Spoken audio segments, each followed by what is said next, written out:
WMOT Roots Radio at the 30A Songwriters Festival. Jessie Scott with John Fullbright. Hey, Jessie. Hey, it's been a while. It's been a little while. It's good to see you. So good to see you always. Yes. And always good to hear you. Thank you. Such an amazing craft. Your songwriting is so visual and so precise and evocative. Thank you. Well, I work very hard at that. I'm sure you do. You can tell. Thanks. Yeah. Yeah. What's new? Is new music coming down the pipe? Oh, it's a little bit of everything right now.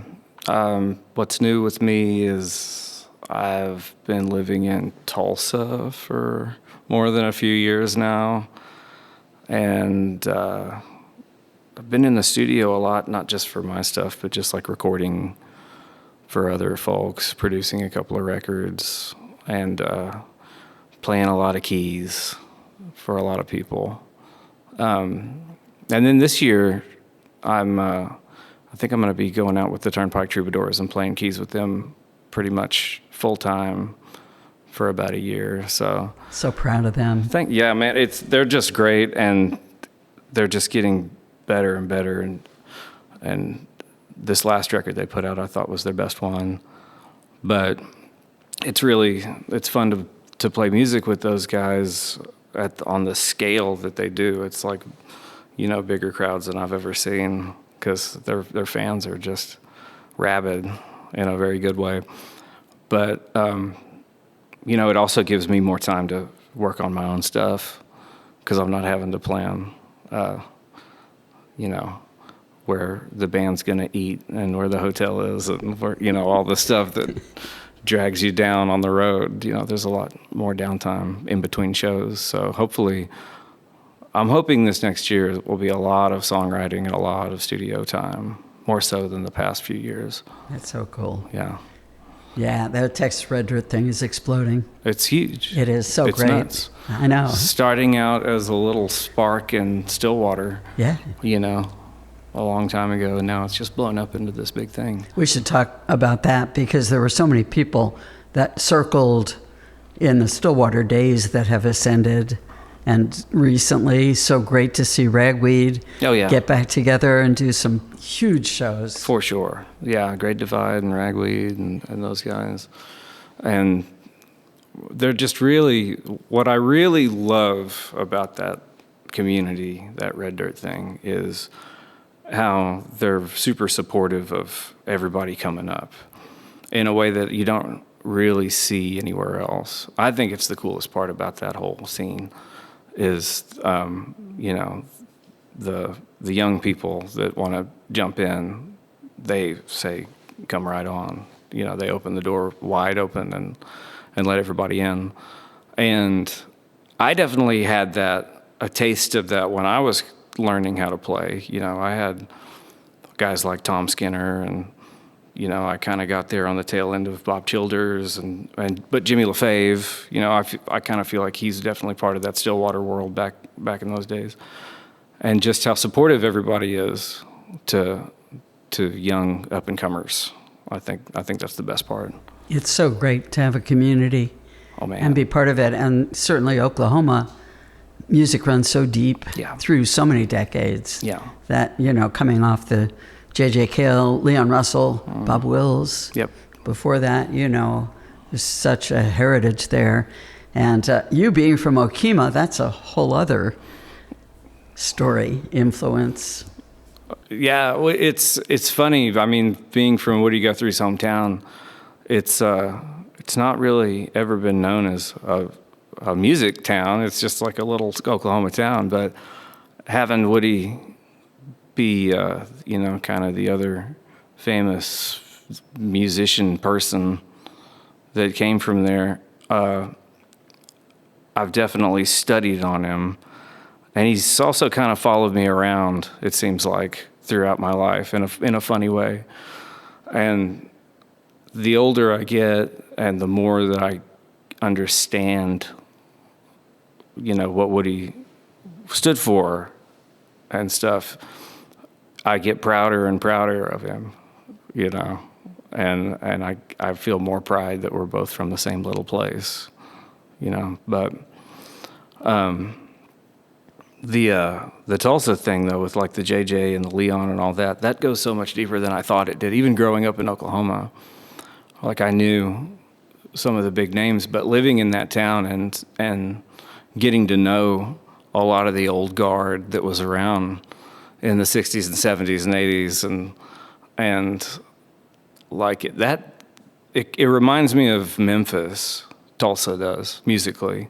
I feel like they're very similar towns in a way, where they're just kind of, you know, they're almost little country towns that just grew up and happened to be cities. And so you get all of these country kids that come in from all around to go to the city and play music. And yeah, I don't know. It's just there's a groove to it that's really special. Yeah. To me. Oh, Ripley also was Steve Ripley, epicenter Yeah. of his own, you know. Oh, yeah. And I'm sorry he's gone. Me too. Such an amazing producer and raconteur, and he was such a lightning rod for people who would come and hang out with him. Oh man, and that church studio, Leon had the church studio, and then he sold it, and Ripley bought it, and Steve had it for years and made some really cool stuff out there, really, really cool. And then it kind of fell into disrepair, and this woman, Teresa Knox, recently has fixed it back up, and now it's a working music studio again, and they're doing all kinds of cool stuff out there. Like, I'm proud to be one of their first calls when they need a piano player, you know, just because it's such a special place, and I only live like 4.5 minutes away from the building. So I get to go play piano player, you know, at the church studio, which is really cool for me. And then there's Canes. Yeah, the mighty Such Canes. A great legacy. Yeah. I mean, in Oklahoma, it's like, it's the standard of like, you know, you're in the big time if you've played Canes Ballroom, you know, and it's everyone, without even having that discussion, all agrees that is, you know, once you've played at Canes and like sold a show at Canes, then you're in the club, you know. And so it's been really cool to be able to go there and be very familiar with that place over the years. So great. Yeah. Well, you've taken a little bit of a turn, too, toward a different state that I adore, and that's New Mexico. Oh, yeah, land of enchantment. Incredible. It's a toss-up of which place I like better, but and it's, you know, a bit of, if anything goes wrong, I'm running to New Mexico to just go hide. You know, I love that place. Yeah. You know, it really is. There's magic out there. I'm not certain if you're familiar with Max Gomez, but he just wrote a song, New Mexico, which posits that New Mexico is actually part of America. It's not, you know. Right. It's a great song. Check it out. I love Max. Yeah, and last time I saw him, he was living in Taos, and he had a pretty good situation going on out there. I was a little bit jealous of his spot because it's beautiful. I mean, he's got it figured out. That's cool. Yeah. Well, it's also cool just being in the land that grows hatch chilies, My God. which are a passion fruit. Oh yes. Yeah, I mean both. I mean red and green, you know, and it's funny because New Mexico and Oklahoma cuisine, to me, it's like it's like New Mexican food is Oklahoma food with chili on it. They're so similar until you put that chili on, and then it's 1,000 times better. You know, on everything. On everything. Scrambled literally. eggs, hamburgers, whatever. Put it on ice cream. It's great. Yeah. I haven't tried it on ice cream yet. It's not bad. Yeah. So cool. So do you cook? I do.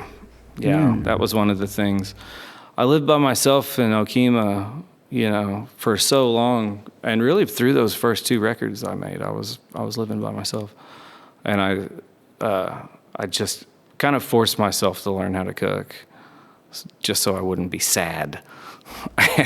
Cooking definitely makes me happy too. Yeah, and it sparks kind of the same part of your brain that music does. You know, like there's a little creative part in cooking that gets fired up in the same way that like playing an instrument or writing a song does too. So I'm way into it. I love it. What's your favorite stuff to cook? Favorite stuff to cook? I don't know. It's really anything. I love to come up with something, like if it's, you know, nobody wants to go to the store, and you just open up the fridge and you go, I've got this and this and this and this, and then you just come up with something on the fly. You know, that's oftentimes. I relate. Oftentimes that'll be a good thing that you can never recreate. You know. I love doing that. Yeah. You know, it's an adventure. Yes. You know, this will go good with that. And every once in a while it's terrible. Yeah, truly. Yeah. But not often. But not often. And you learn too. Yes. You know, there's some ingredients now that I'm much more aware of that I never cooked with before. That, you know, give me a good bok choy. Oh yeah, It makes me really happy. Oh, that's the other thing about growing up in Bearden, not even Okina, but like there were so many foods that I was aware of them, but not intimately.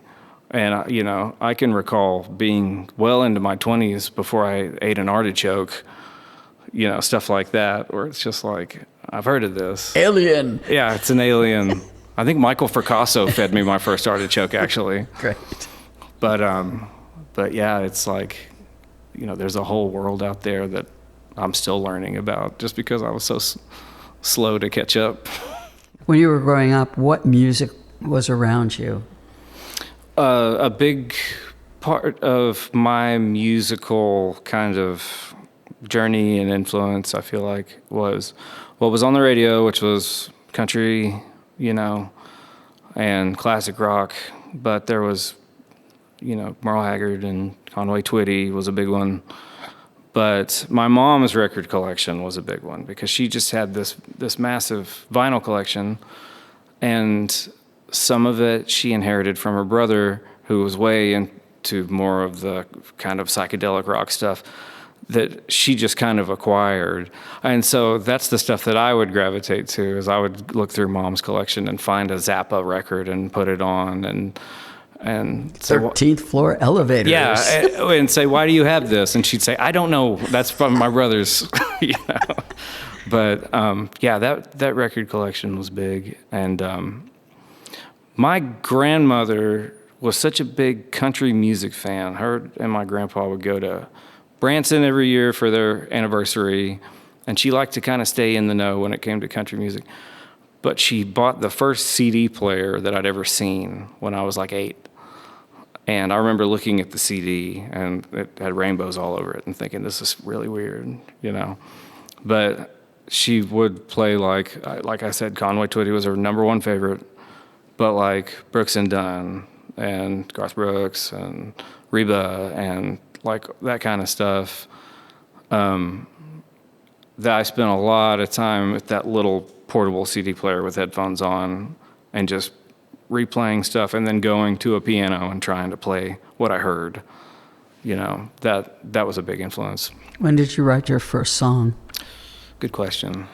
It would have been probably around like 7th or 8th grade, because I got way into poetry stuff.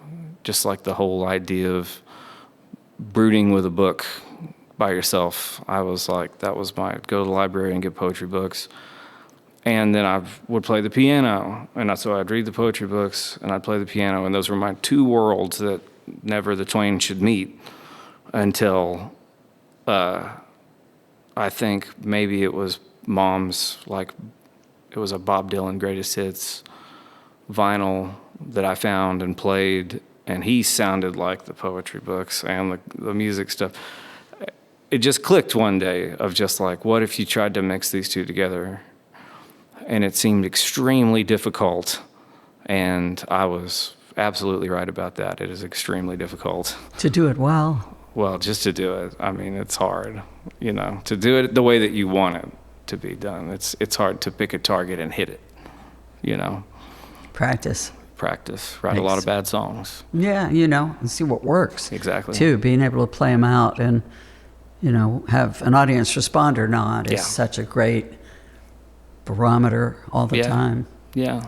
When did you start seeing that happen, of people responding to your songs? Well, first I had to start playing them in front of people, and that took, it's just being a naturally very shy person. It was, I don't know, I think I just put on like this is me doing this mask to get out there and play a bunch of songs that I just happen to know how to play on guitar, and then squeeze one in, fit one in that I wrote, and then kind of read the room and see if anybody liked it.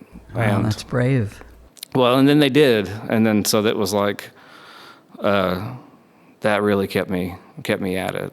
Of just one of my first gigs I had was this place called Brick Street Cafe in Okima, and I would get the band room had a bass amp that I figured out you could plug a microphone into when I was about 15. And so I would just rob the bass amp from the band room and go play at Brick Street Cafe on Friday nights for like 3-4 hours. You know what I mean? I get there at like 6 and stay till they closed and just play every song I knew, including whatever I'd written. And they paid me in, fried catfish and whatever the tip jar, would get me that night. And really that was the thing that I was like, oh man, I think I could probably just keep doing this for the rest of my life. So when you were nominated for the Grammy for From the Ground Up, how did that feel? How did that strike you? It didn't make any sense. It still doesn't, really. The great Grammy scare. To be nominated, I think, is enough. Yeah, but it was crazy. It was just like, all of a sudden, at least for that year, like I found myself in the same room as Bonnie Raitt, talking to her like we were both, just like doing the same job. Yeah, and that's still like that didn't seem correct. But yeah, it definitely it's nice to have that feather in your cap, but it still doesn't make any sense. I disagree. I think it makes a lot of sense. Yeah, thanks. I think that your voice is immeasurably important. No, thank you. And I thank you so much for being with us here at the 30A Songwriters Festival for WMOT. John Fullbright, thank you. Thanks, Jessie.